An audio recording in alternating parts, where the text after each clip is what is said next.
ನಮಸ್ತೆ ವೀಕ್ಷಕರೇ, ನಮ್ಮದು ಯೂಟ್ಯೂಬ್ ಚಾನೆಲ್ ಹೆಸರು ಬದಲಾಗಿದೆ. ಇಂಡಿಯನ್ ಯೂಟ್ಯೂಬರ್ ರೇಣು ಬದಲಾಗಿ ರೇಣುಸ್ ಹೋಮ್ ಕಿಚನ್ ಆಗಿ ಬದಲಾಗಿದೆ. ನೀವು ಕೂಡ ಮೊದಲು ಹೀಗೆ ಸಪೋರ್ಟ್ ಮಾಡ್ತಿದ್ದರು, ಈ ಚಾನೆಲ್ ಕೂಡ ಅದೇ ರೀತಿ ಸಪೋರ್ಟ್ ಮಾಡಿ.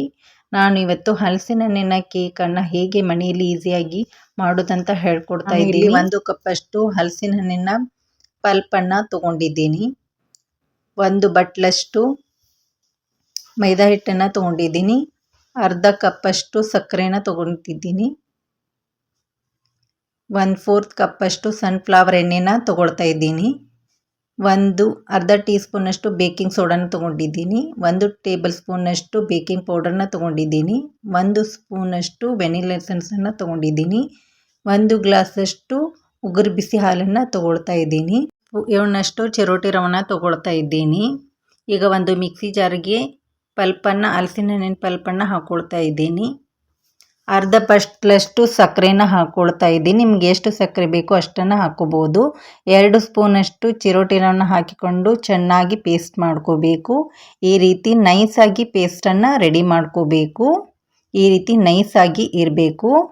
ಈಗ ಒಂದು ಬೌಲ್ಗೆ ರೆಡಿ ಮಾಡ್ಕೊಂಡಂಥ ಪೇಸ್ಟನ್ನು ಹಾಕ್ಕೊಳ್ತಾ ಇದ್ದೀನಿ.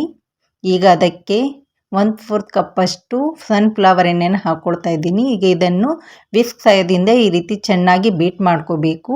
ಈಗ 1 ಬಟ್ಲಷ್ಟು ಮೈದಾ ಹಿಟ್ಟನ್ನು ಹಾಕ್ಕೊಳ್ತಾ ಇದ್ದೀನಿ. ಇದನ್ನು ಕೂಡ ಚೆನ್ನಾಗಿ ಮಿಕ್ಸ್ ಮಾಡ್ಕೋಬೇಕು. ಈ ರೀತಿ ಒಂದೇ ಡೈರೆಕ್ಷನಲ್ಲಿ ಸ್ವಲ್ಪ ಉಗುರು ಬಿಸಿ ಹಾಲನ್ನು ಹಾಕ್ಕೊಳ್ತಾ ಮಿಕ್ಸ್ ಮಾಡ್ಕೋಬೇಕು. ಈ ರೀತಿ ಒಂದೇ ಡೈರೆಕ್ಷನಲ್ಲಿ ಮಿಕ್ಸ್ ಮಾಡ್ಕೊಳ್ತಾ ಹೋಗಬೇಕು. ಈ ರೀತಿ ರಿಬ್ಬನ್ ಕನ್ಸಿಸ್ಟೆನ್ಸಿಯಲ್ಲಿ ಇರಬೇಕು.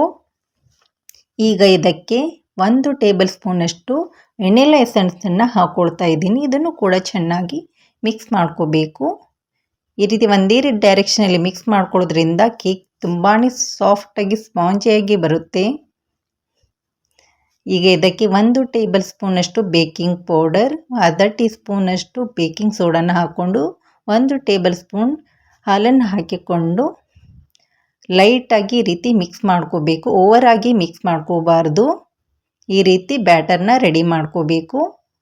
ನಾನು ಇಲ್ಲಿ ಸ್ಕ್ವೇರ್ ಶೇಪ್ ಕೇಕ್ ಮೋಲ್ಡನ್ನು ತೊಗೊಂಡಿದ್ದೀನಿ. ನಿಮ್ಗೆ ಯಾವ ಶೇಪ್ ಬೇಕೋ ಆ ಶೇಪಲ್ಲಿ ನೀವು ಮಾಡ್ಕೋಬೋದು. ಈಗ ಬ್ಯಾಟರನ್ನು ಇದರಲ್ಲಿ ಹಾಕ್ಕೊಳ್ತಾ ಇದ್ದೀನಿ. ಇದನ್ನು ಹಾಕಿಕೊಂಡು ಈ ರೀತಿ ಟ್ಯಾಪ್ ಮಾಡ್ಕೋಬೇಕು. ನಾನು ಇಲ್ಲಿ ಟೂಟಿ ಫ್ರೂಟಿನ ಹಾಕ್ಕೊಳ್ತಾ ಇದ್ದೀನಿ. ನೀವು ಬೇಕಾದರೆ ಡ್ರೈ ಫ್ರೂಟ್ಸ್ನ ಕಟ್ ಮಾಡಿ ಹಾಕ್ಕೋಬೋದು. ಈ ರೀತಿ ಹಾಕಿಬಿಟ್ಟು ಇನ್ನೊಮ್ಮೆ ಟ್ಯಾಪ್ ಮಾಡ್ಕೋಬೇಕು. ಈ ರೀತಿ ಟ್ಯಾಪ್ ಮಾಡಿಬಿಟ್ಟು ನಾನು ಇಲ್ಲಿ ಓವನಲ್ಲಿ ರೆಡಿ ಮಾಡ್ಕೊಳ್ತಾ ಇದ್ದೀನಿ. 10 ನಿಮಿಷ ಲೋ ಫ್ಲೇಮಲ್ಲಿ ಪ್ರೀ ಹೀಟ್ ಮಾಡ್ಕೊಂಡಿದ್ದೀನಿ. 180 ಡಿಗ್ರಿಯಲ್ಲಿ 40 ಮಿನಿಟ್ಸ್ ಬೇಕ್ ಮಾಡ್ಕೊಳ್ತಾ ಇದ್ದೀನಿ. ನೀವು ಬೇಕಾದರೆ ಕೇಕನ್ನು ಗ್ಯಾಸ್ ಮೇಲೆ ಮಾಡ್ಕೋಬೋದು. ಕಡಾಯಿಯಲ್ಲಿ 10 ನಿಮಿಷ ಪ್ರೀ ಹೀಟ್ ಮಾಡಿಕೊಂಡು 40 ನಿಮಿಷ ಬೇಕ್ ಮಾಡ್ಕೋಬಹುದು. ಈಗ ಇದು ರೆಡಿಯಾಗಿದೆ. ಈಗ ಒಂದು ಬಟ್ಟೆಯನ್ನು ಮುಚ್ಚಿಬಿಟ್ಟು ಅರ್ಧ ತಾಸು ತಣ್ಣಗಾಗಲು ಬಿಡಬೇಕು. ಈಗ ಇದು ತಣ್ಣಗಾಗಿದೆ.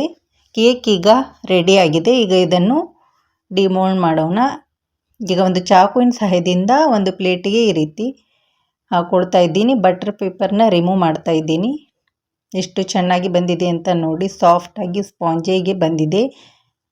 ನೀವು ಕೂಡ ಇದನ್ನು ಕಡಿಮೆ ಸಮಯದಲ್ಲಿ ಮಾಡ್ಕೋಬೋದು. ತುಂಬಾ ಟೇಸ್ಟಿಯಾಗಿರುತ್ತೆ. ನೀವು ಕೂಡ ಹಲಸಿನ ಸೀಸನ್ ಇದ್ದಾಗ ಈ ರೀತಿ ಮಕ್ಕಳಿಗೆ ಮಾಡ್ಕೋಬೋದು. ಹಲಸಿನ ಹಣ್ಣು ತಿಂದೇ ಇರೋದ್ರ ಮಕ್ಕಳು ಈ ರೀತಿ ಮಾಡಿಕೊಟ್ರೆ ತುಂಬಾ ಇಷ್ಟಪಟ್ಟು ಮಕ್ಕಳು ತಿಂತಾರೆ. ಇದು ತುಂಬಾ ಟೇಸ್ಟಿಯಾಗಿರುತ್ತೆ.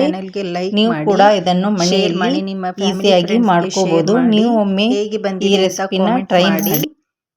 ಮತ್ತು ನನ್ನ ಇನ್ಸ್ಟಾಗ್ರಾಮ್ನಲ್ಲಿ ಮತ್ತೊಂದು ಹೊಸ ವಿಡಿಯೋದೊಂದಿಗೆ ಭೇಟಿಯಾಗೋಣ. Thank you for watching.